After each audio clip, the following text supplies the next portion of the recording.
फरमाते हैं कि मैं ना मजदूर लेने गया, बगदाद के चौक में मजदूर बैठे होते थे। तो मेरी उन मजदूरों में से ना एक नौजवान बच्चे पे नजर पड़ी। बड़ा कमजोर सा वजूद था, लेकिन चेहरे पर इबादत का निशान था। माथा बताता था कि नमाज का बड़ा ख्याल रखता है। मैं उसके करीब गया। चेहरे भी बड़ा कुछ बताते हैं ना, चेहरों में भी बड़ी रानाई होती है। फरमाते हैं मैं करीब गया, मैंने उसको कहा बेटे मजदूरी करोगे? तो कहने लगा मजदूरों में बैठा हूं तो हुजूर मजदूरी के लिए ही तो बैठा हूं। तो मैंने कहा कि चलो फिर। कहने लगा नहीं मेरी कुछ शर्तें। मैंने कहा बताओ। कहने लगा पहली शर्त यह है कि लोग 4 दिनार दिहाड़ी लेते हैं, मैं 3 दिनार लूंगा। मैंने कहा यार भाई तो बड़ी बेहतरीन है, बाकी भी इस तरह की रख ले। उसने कहा हुजूर दूसरी शर्त यह है कि मैं आपकी मुकम्मल बात मानूंगा, लेकिन जब अजान हो जाएगी फिर आपकी नहीं सुनूंगा। तीसरी बात उसने ये की कि हुजूर मैं आपके घर में काम करूंगा पर आपके किसी सवाल का जवाब नहीं दूंगा। कहते मैंने कहा यार तू बड़ा अजीब है, शर्तें तो मालिकों की होती हैं। कहने लगा जी बहरहाल मैं शर्तें लगा के जाता हूँ। फरमाते मैं उसे घर ले आया।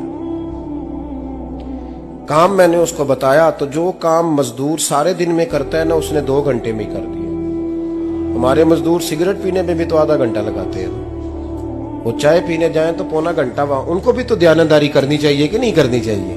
ने मुआहदा किया है ना जी, तो पूरा उतरना चाहिए ना।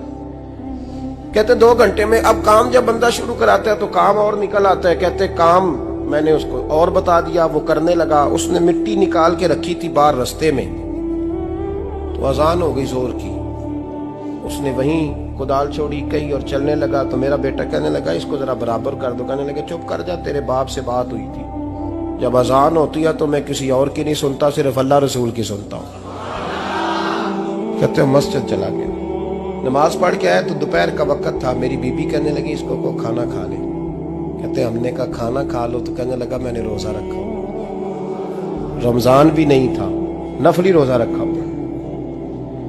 फरमाते हैं शाम हुई, मैंने 3 दिनार दिए। तो मैंने कहा तेरा नाम क्या है? कहने लगा मैंने आपसे कहा था मैं किसी सवाल का जवाब नहीं दूंगा। वो चला गया। अगले दिन मैं फिर लेने गया उसे, काम कुछ और निकल आए। तो लोगों ने बताया वो सिर्फ हफ्ते वाले दिन आता है।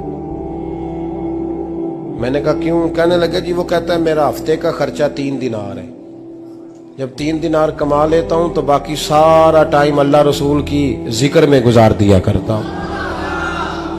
फरमाते हैं अजीब। अगले हफ्ते मैं फिर लेने गया, मैंने पूरा हफ्ता इंतजार किया कि काम उसी से कराना है।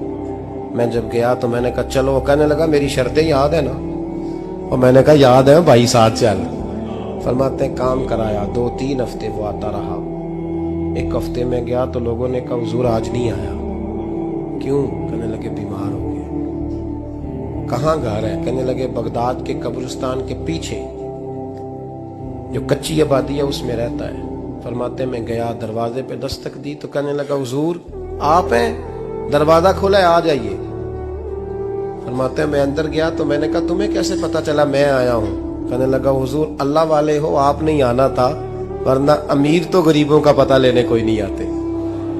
कहते मैं करीब गया तो कहने लगा मैं आपका इंतजार कर रहा था, तेज बुखार है, तप रहा। जेब से कुछ पैसे निकाले। कहने लगा ये पैसे रखने। एक अंगूठी निकाली।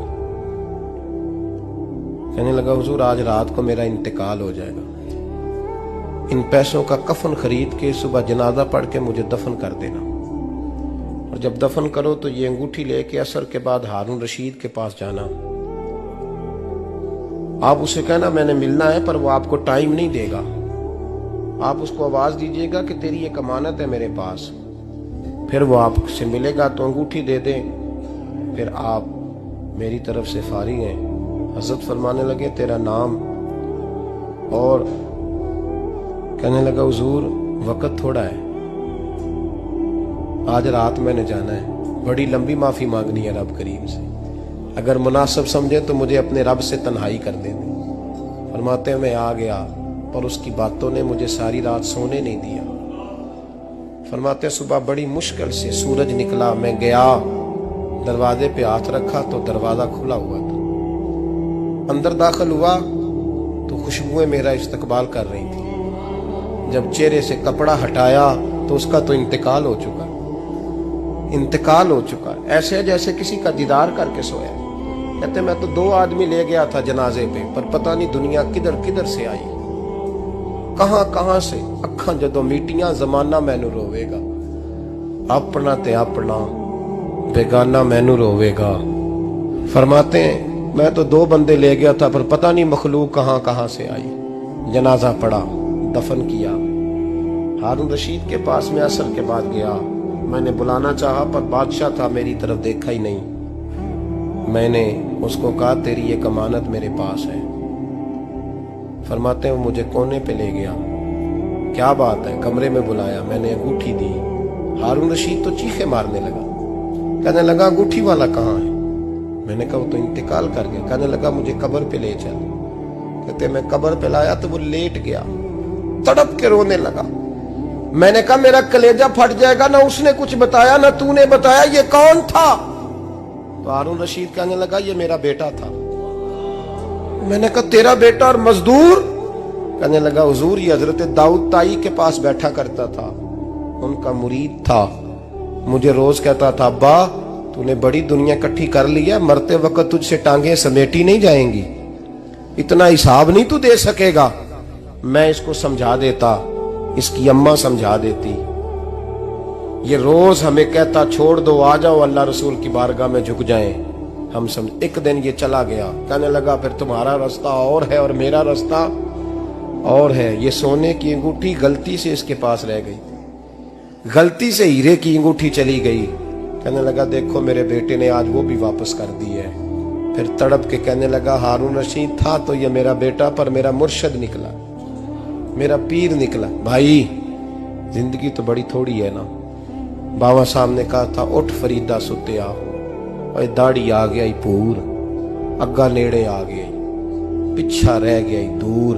उठ फरीदा सुत्या खलकत वेखन जा, मते कोई मिल जाई बख्शिया ते तू ही बख्शिया जा।